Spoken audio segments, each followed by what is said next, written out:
तो कैसे हैं आप सभी।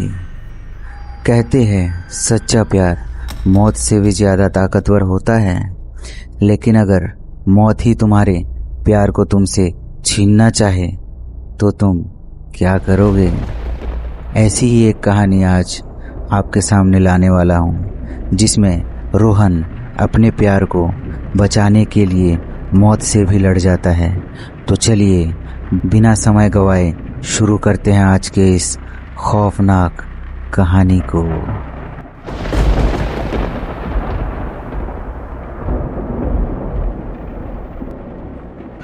रोहन और मीरा की कहानी किसी परी कथा से कम नहीं थी। दोनों एक ही गली में बड़े हुए, एक ही स्कूल के बेंच पर बैठे, एक ही बारिश में भीगे। रोहन को आज भी वो दिन याद था जब वो 12वीं की बोर्ड की परीक्षा के नतीजे के दिन मीरा रोती हुई घर आई थी। उसे लगा था कि वो फेल हो गई। रोहन ने उसका हाथ पकड़कर कहा, चाहे तू टॉप करे या फेल हो जाए, मेरे लिए तू हमेशा वही ही रहेगी जिससे मैं प्यार करता हूँ। उसी पल मीरा को एहसास हुआ था कि ये दोस्ती सिर्फ दोस्ती नहीं, ये कुछ और है। कॉलेज के आखिरी साल में बारिश की शाम, छत पर बैठे हुए रोहन ने बिना किसी तैयारी के, बिना किसी फूल या अंगूठी के, बस मीरा की आंखों में आंख देकर कहा था, मीरा, मैंने कभी भी किसी और से इस तरह नहीं चाहा।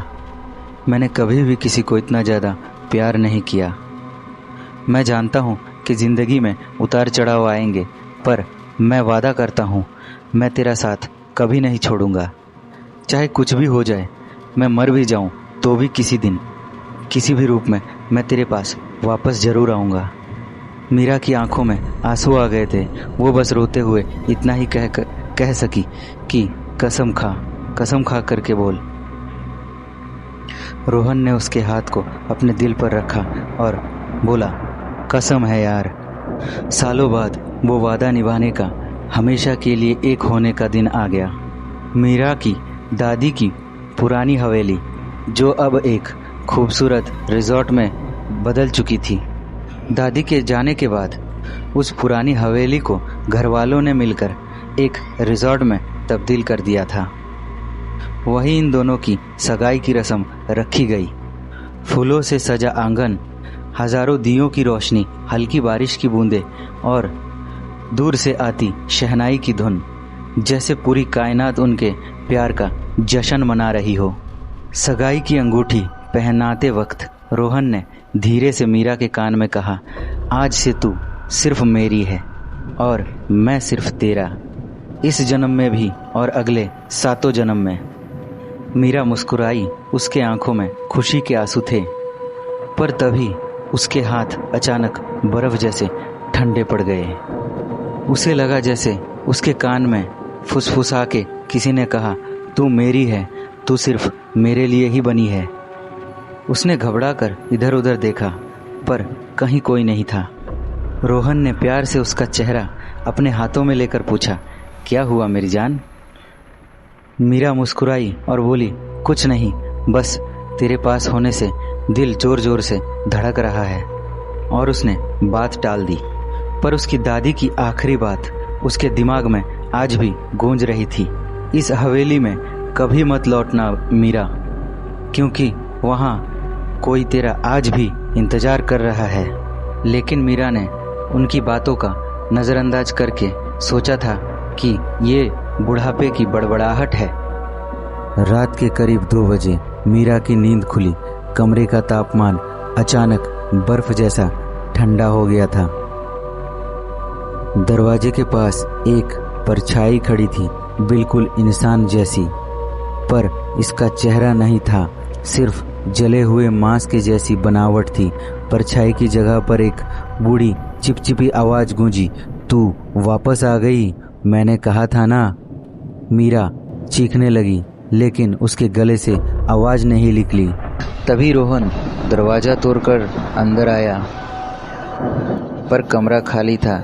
सिर्फ ठंडी हवा और दीवार पर ताज़ा खून से लिखा हुआ था, वो मेरी है और हमेशा मेरी थी।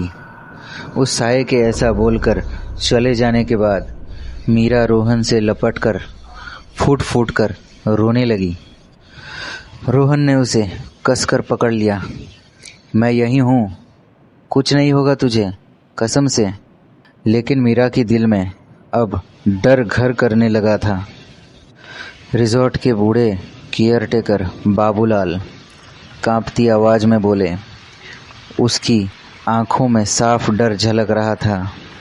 उसने बोला, 100 साल पहले इस हवेली का मालिक एक तांत्रिक था, कालीचरण। मीरा की परदादी की छोटी बहन कमला बेहद खूबसूरत थी। कालीचरण उसे पाना चाहता था, पर कमला किसी और से प्यार करती थी। कालीचरण ने अपनी तांत्रिकी शक्तियों से कमला के परिवार को धमकाकर उसकी शादी खुद से करवा लिया। सुहागरात ने जब कमला ने उसे कमरे में आने से रोका तो कालीचरण ने गुस्से हैवानियत में बदल गई। उसने कमरे के सारे दरवाजे खिड़कियां बंद करवा दिए और कमरे में आग लगा दी। कमला को जिंदा जलते हुए देखकर हंस रहा था और मुस्कुराते हुए बोला, अगर मैं तुझे नहीं पा सकता तो तुझे कोई नहीं पाएगा। तेरे खानदान में जो भी लड़की इस हवेली में आकर के दुल्हन बनने की कोशिश करेगी वो मेरी होगी, चाहे वो मरकर ही हो चाहे वो जिंदा ही हो। कमला की चीख उस रात पूरे गांव ने सुनी थी, पर कोई मदद के लिए नहीं आया था। सब कालीचरण से डरते थे। उसकी जलती हुई आत्मा तभी से इस हवेली में कैद है और इस हवेली में जब भी कोई पीढ़ी दुल्हन बनकर के आती है तो कमला की आत्मा जाग उठती है उससे बदला लेने के लिए। बाबूलाल ने कांपते हुए कहा, बेटा आज रात अमावस्या है, आज उसकी शक्ति सबसे ज्यादा होगी। तुम दोनों को अभी यहाँ से निकल जाना चाहिए। पर तब तक बहुत देर हो चुकी थी। हवेली के सारे दरवाजे अपने आप जोर की आवाज करके बंद होने लगे। बत्तियां बुझ गई। पूरी हवेली में बिजली की कड़कड़ाहट और दूर से आती हुई भयानक बच्चे की जैसी हंसी गूंजने लगी। दीवारों से धीरे धीरे खून रिसने लगा। फर्श पर जलने के निशान अपने आप उभरने लगे। मीरा को अचानक किसी अदृश्य ताकत ने खींच लिया। वो चीखते हुए घसीटती चली गई तहखाने की तरफ, जहां से जलते हुए मांस की तीखी बदबू आ रही थी। रोहन पागलों की तरह उसके पीछे भागा। दरवाजे टूटते बिखरते गए। तहखाने में उतरने के बाद ही रोहन को एक भयानक दृश्य दिखा। मीरा एक पुराने जंग लगी चरपाई में बंधी हुई थी। उसके सामने एक सदियों पुराना आधा जला हुआ शव पड़ा हुआ था, जिसकी चमड़ी जगह जगह से उधड़ी हुई थी, हड्डियां लटक रही थी। धीरे धीरे उठ बैठा। उसकी आंखें जो सिर्फ जले हुए गड्ढे थे, अचानक भयानक लाल चमक से जल उठी। शव का जबड़ा एक असंभव कोण तक चौड़ा खुला और ऐसी चीख निकली जिससे तहखाने की पुरानी दीवारें तक हिल गई। वो आत्मा हवा में उठी। उसके फटे हुए कपड़े और बाल किसी अनदेखी हवा में उड़ने लगे थे और वो सीधे रोहन की तरफ झपटी। उसके नाखून लोहे के पंजों जैसे थे, हवा से चीरते हुए नीचे को आए। रोहन बाल बाल बचा, फर्श पर लुढ़क गया। मीरा चीख रही थी, रोहन भाग जा, प्लीज मुझे छोड़कर भाग जा। पर रोहन ने पीछे मुड़कर देखा। आंखों में आंसू और अटूट इरादा दोनों थे। मैंने कहा था ना, मरकर भी तेरा साथ नहीं छोड़ूंगा। ये वादा आज भी उतना ही सच है। रोहन ने अपने जेब से वो पुराना दादी का दिया हुआ ताबीज निकाला, जिस पर सदियों पुराने मंत्र गुदे थे। उसने कांपते हाथों से मंत्र पढ़ना शुरू किया। आत्मा और भी ज्यादा भड़क उठी। कमरे में आग की लपटें भड़कने लगी। दीवार पर खून के छींटे उड़ने लगे। आत्मा ने आखिरी बार पूरी ताकत से हमला किया। रोहन का कंधा उसके पंजों से बुरी तरह जख्मी हो गया। खून बहने लगा, लेकिन उसने हार नहीं मानी। आखिरी मंत्र बोलते ही ताबीज से एक तेज रोशनी फूटी। आत्मा बुरी तरह दिल दहला देने वाली चीख के साथ जलने लगी। उसका शरीर धीरे धीरे राख में बदलता गया और एक आखिरकार झोंके के साथ हमेशा के लिए बिखर गया। सन्नाटा छा गया। सिर्फ मीरा की सिसकियां और रोहन के भारी सांस गूंज उठी थी। रोहन ने लड़खड़ाते हुए मीरा की रस्सियां खोली। मीरा ने उसे कसकर गले लगाया। तू पागल है क्या? तू मर सकता था। रोहन ने मुस्कुराते हुए दर्द से कराहते हुए कहा, पर मरा तो नहीं ना, और वादा तोड़ने से बेहतर है मर जाना।